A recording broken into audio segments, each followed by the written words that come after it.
असा असताना तो भगवान कोणासाठी अवतीर्ण झाला तर आहे तुका म्हणे धर्म संस्थापन केला नारायणी अवतार.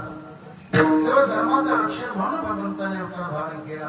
कारण जगामध्ये धर्म तर जगामध्ये सुख आणि जगामध्ये अधर्म तर जगामध्ये दुःख.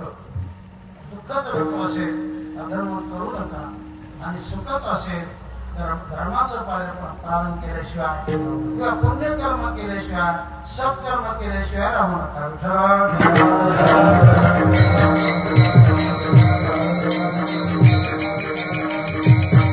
तेव्हा धर्म हा गुण आहे आणि गुण म्हटले त्याला आश्रयधर्मीचा लागतो. धर्म म्हणजे साधू संत जे आचरण करतील ते जसं वागतात त्याचंच नाव धर्म आहे.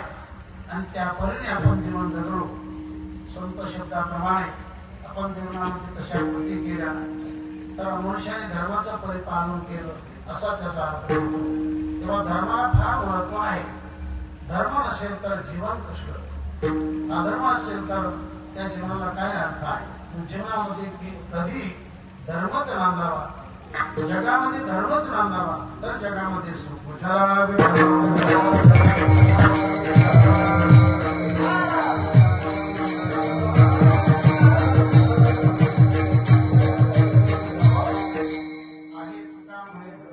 धर्माची संस्थापना करण्यासाठी भगवंताने अवतार धारण केला.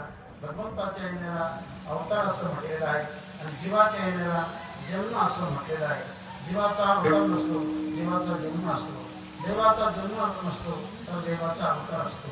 अवतार शब्दाचा अर्थ उत्कृष्ट अवस्था त्याची त्रिसती आणि निकृष्ट अवस्था घडवण्याची.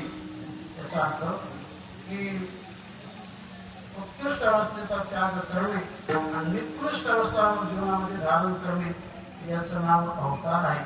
केवळ भगवान आपल्यासाठी निकृष्टपणा धारण करतो म्हणजे देवपणा सरतो आणि मनुष्यपणाला प्राप्त होतो.